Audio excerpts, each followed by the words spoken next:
Assalamu alaikum. Welcome back to Hilaal Live. Thanks for watching us on Channel 347. I've got the good people from Africa Muslims Agency in studio, chatting about some of their work that they've done in various parts of the world. And the one project that I'm sitting here just dumbstruck about is the desperate need in Afghanistan that they've identified and trying to assist in making a difference where possible.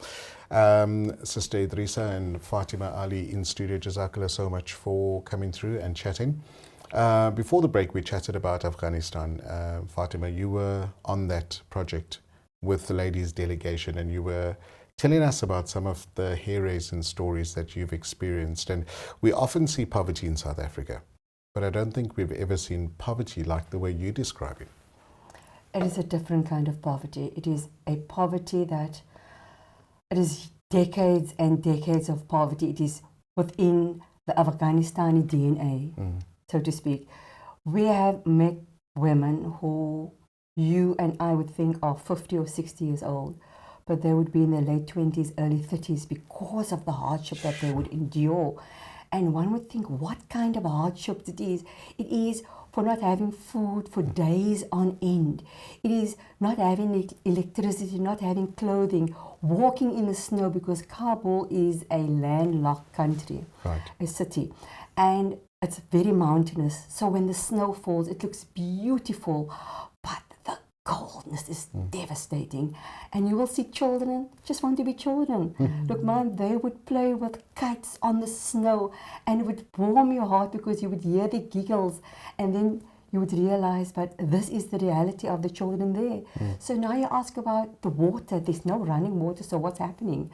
African Muslims Agency has a water supply project at the Asmaun mountain range, and they had a civil engineer come in. They built a reserve from the borehole. Then they relayed that reserve up the mountain to another reserve.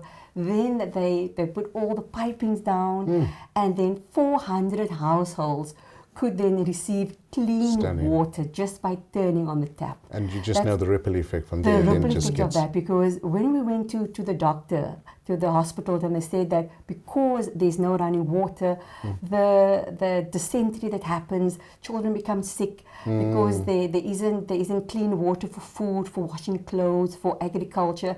There is that spin-off. So with this WSP, this water supply project that happens, if it feeds 400 households, it is at least 2,000 people that gets fed from this water. 100%. So water truly is life, and that is another way via the Orphan Hope program that we are able to assist, because if one looks at 2.5 million orphans and widows in Afghanistan, you'll think it is a daunting task, but if each and every one of us, we do our little bit, that is how we are going to conquer it, one orphan, one widow at a time. And this is how we can sponsor orphans, we can sponsor families, and Idrissa will let you know just how simple it is to sponsor a family. And alhamdulillah, this is what we are doing here today. We are saying, with the mercy of Allah subhanahu wa ta'ala, through African Muslim Agency, through the 22 countries, including Afghanistan, you are able to go beyond, inshallah. Inshallah. Sister Idrissa, some of the other countries around the world that you often send delegations and are embarking on projects, what are some of those? So a delegation just arrived back from Malawi. They did an assessment on the ground of the need there for water, the need for food, with it being the hunger season. And we also had a delegation that went to Lebanon. We have big projects in Lebanon, from the Amman School to the Orphan Hope project. Our winter campaign is done there, as well as the Ramadan feeding within the villages, within the areas of Lebanon. As we speak right now, Hafiz Hassan Chunara is actually on his way to Sri Lanka as part of this particular Ramadan feeding project as well. So this is part of that Go Beyond, I think, for this 2024 Ramadan, going further afield than where we would normally be. So within 22 countries, we will be active. Ramadan's on our doorstep, literally. You, as an agency, gets involved in so many projects closer to home. In the Western Cape and in South Africa, are there any very special annual projects that you embark on? So besides partnering with about 250 community organizations, we also identify a community where we do a massive iftar and that takes place annually. We will identify a sector, we will go in, we will provide a meal for that community for that day, Inshallah. and that will be a hot meal. Then throughout Ramadan, we have various organizations that we partner with where we provide enough ingredients for cooking as well for distribution in Ramadan. Brilliant. Yeah. Jazakallah once again for coming into studio. Fatima, with having you in studio, listening to you explain and share your experience, and I want you to look into that camera and tell our viewers how they can get involved, how they can get more actively involved and go beyond. Yes. What we would like for you to do is simple. We want for you to reach deep down and know that Ramadan is the month of the spring of the Holy Quran. It is the month of sharing, it's the month of caring, it's the month of giving. Go on to www.africamuslimsagency.co.za. All the information is on there with regard to the water wells, with regard to the boreholes, with regard to Orphan Hope, with regard to going beyond. And inshallah, this Ramadan, all of us will go beyond, inshallah. Inshallah. Jazakallah so much for that. I think our viewers like to contribute when they hear stories and experiences like what you've experienced. But you know, who would have thought, you know, a country like Sri Lanka, you would expect a lot more countries in the East Asian bloc to support, assist, help. Not so?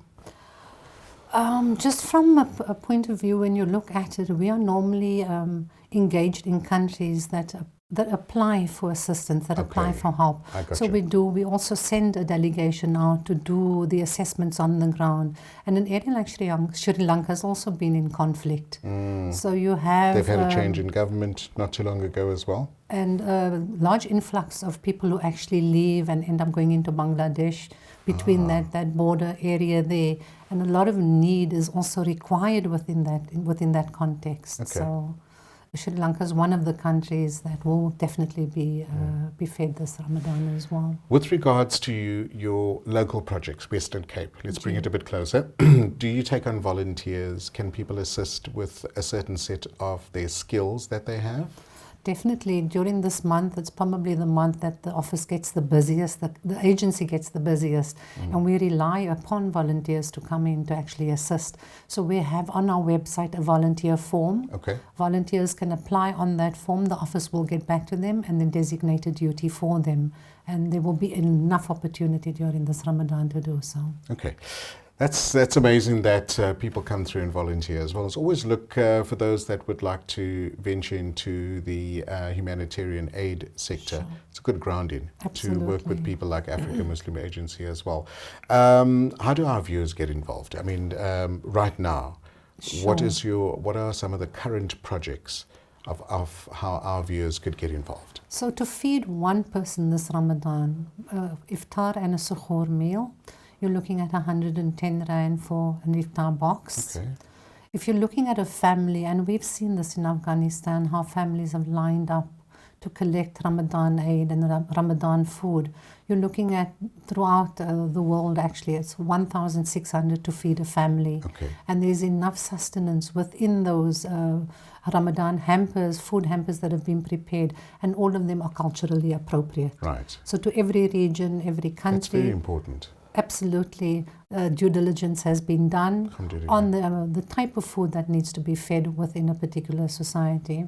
Then you can go as far as even feeding a village, and within a village you have roughly about 3,500 people who will be able to eat in the morning as well as in the evening for about 17,000 Rand. So you have various options. Food security is a massive threat right now during this month of Ramadan and even beyond Ramadan, and that is why when we look at some of the post-Ramadan projects, you look at the Orphan Hope sponsorship, for example, whether it be in South Africa, whether it be further abroad in Lebanon, and whether you're looking at Afghanistan, where the need is huge. It is so massive. I don't even think we can even touch the iceberg during this period of time. So my appeal is, please do visit our website. Call on our offices. We are 22 Belgravia Road. Our website is www.africamuslimsagency.co.za. And I want to thank all our contributors, all our donors who have made it possible for us to continue and to go beyond in this Inshallah. 2024 Ramadan, inshallah. Inshallah. Jazakallah so much to you, Sister Idrissa and Sister Fatima, for all the work that you do for our communities that are in desperate need, highlighting their need so that we could contribute where we can as well. And may all your future projects go from strength to strength, inshallah. Thank you. Thank you for having us. My absolute pleasure. That's Africa Muslims Agency in studio, chatting to us about the wonderful work that they do, that they're currently doing, and what they plan to do as well. If you can contribute in any way, please visit their social media sites and see how you can maybe come together as a company, a family, a social club, whatever, and see how you can add value as well, inshallah. That's all that we have for you on a Wednesday evening. We'll be back tomorrow between 5 and 6:30 as well, inshallah. Do join us for another edition of Hilaal Live. From Sohail Barnes and Technical Gigi and myself, Luqmaan Shadrach, have a great evening. Assalamu alaikum.